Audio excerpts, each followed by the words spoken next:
The sun is coming up, are you ready to go? How is it? It's good. Yum. Hi guys, welcome back to my channel. Today I am making a pork roast.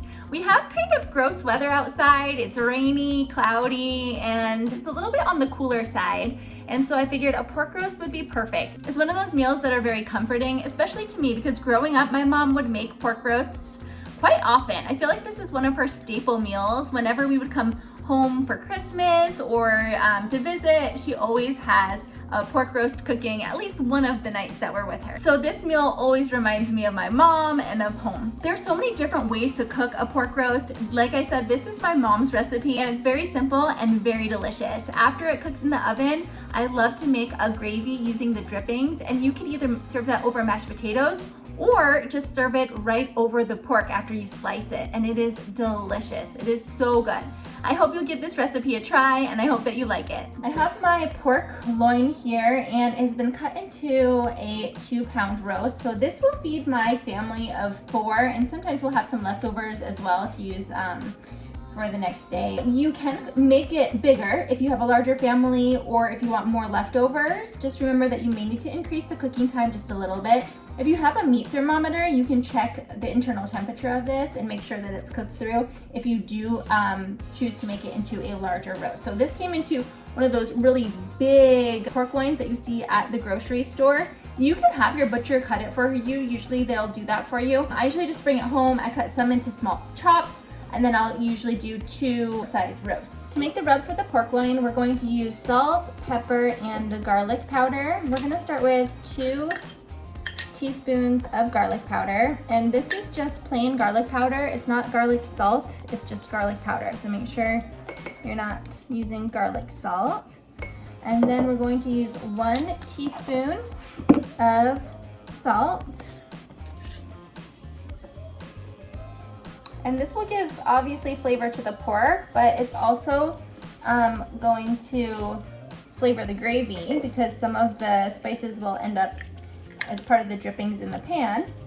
And then we're also going to use just a 1/4 teaspoon of black pepper.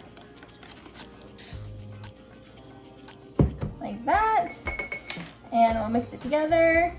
And this will go onto our pork loin.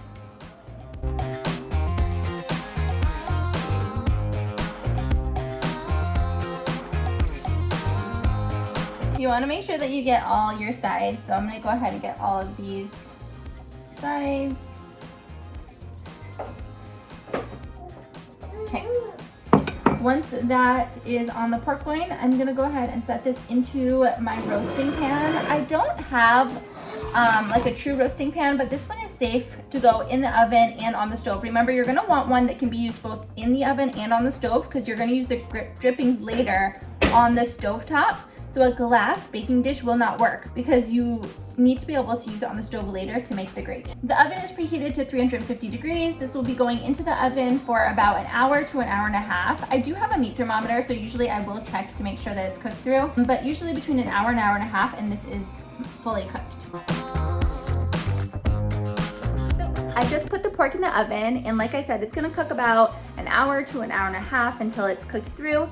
But while it's cooking, there's a few things that I can do to get ready. I can peel the potatoes if I'm making mashed potatoes and get those peeled, cut up, and put them in the water. And then about 30 minutes before it's done, I can turn that water on so that it comes to a boil and begins cooking.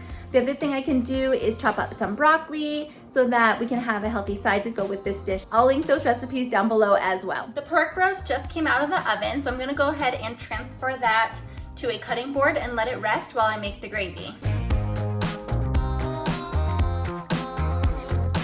I'm gonna go ahead and turn this on to a medium high. I'm gonna turn it up to, well, to start off, we'll turn it to an 8 to get it nice and hot.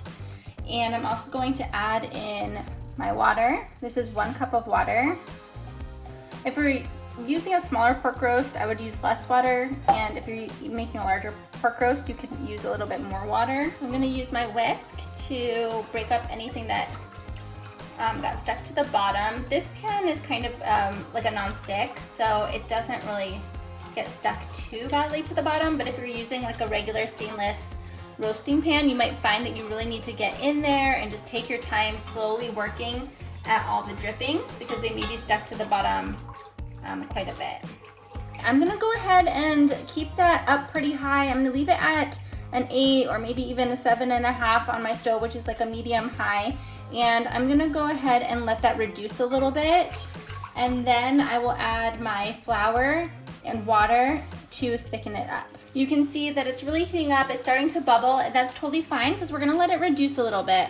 I'm just going in and stirring every once in a while to make sure that I'm mixing up the liquid. And I also here, I mixed in 2 tablespoons of flour and a 1/4 cup of water. Make sure you don't have any lumps because then your gravy will be lumpy. You'll have like little pieces of like flour in it. So that's ready to go as well. I'm gonna go ahead and add our flour and water mixture. I'm gonna go ahead and stir that in here a little at a time because I may not need the whole thing. So I don't wanna add too much. And it's gonna wanna thicken pretty quickly because I had the temperature up so high. You can already see like over here, it's starting to thicken up a little bit.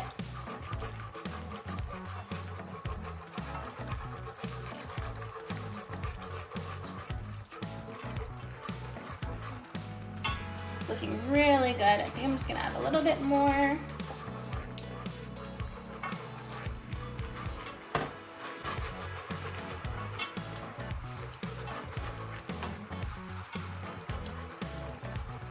All right, that looks pretty good. I'm gonna turn this down to medium and just let it cook for about a minute to make sure that any of that like flour flavor gets cooked out and also to help the gravy thicken. And then the gravy will be ready to go. I'm going to use this over some mashed potatoes and our pork as well, but if you don't want mashed potatoes, definitely still make this because it is so delicious drizzled over the pork.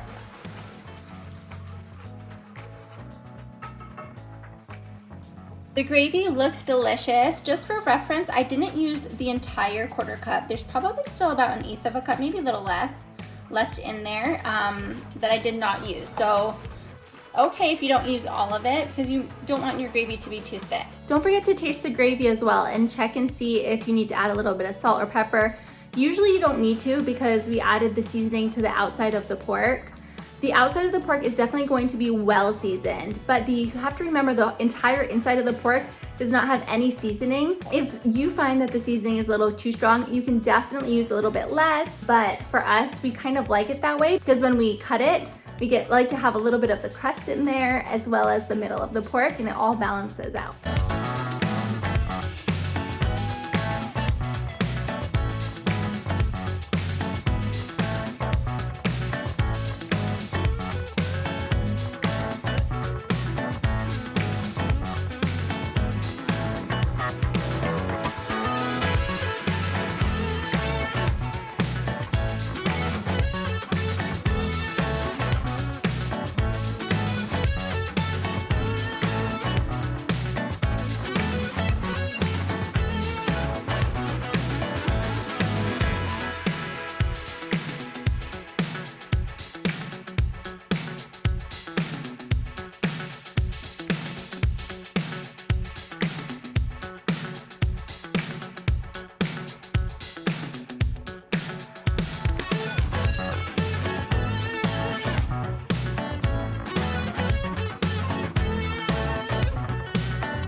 Is done. It looks delicious. The kids are ready to eat, so I'm gonna go ahead and get their portion ready, but I just wanted to show you how delicious this pork is. It really is so good. You wanna help? Do you want some food? Come here, do you want a bite? Come here, my little pumpkin. How is it? Good. It's good. Yum. All right, Lydia, how is it?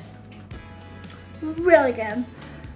Really good. Good, I'm glad you approve. Thanks for watching this video. If you liked it, please give it a thumbs up and subscribe.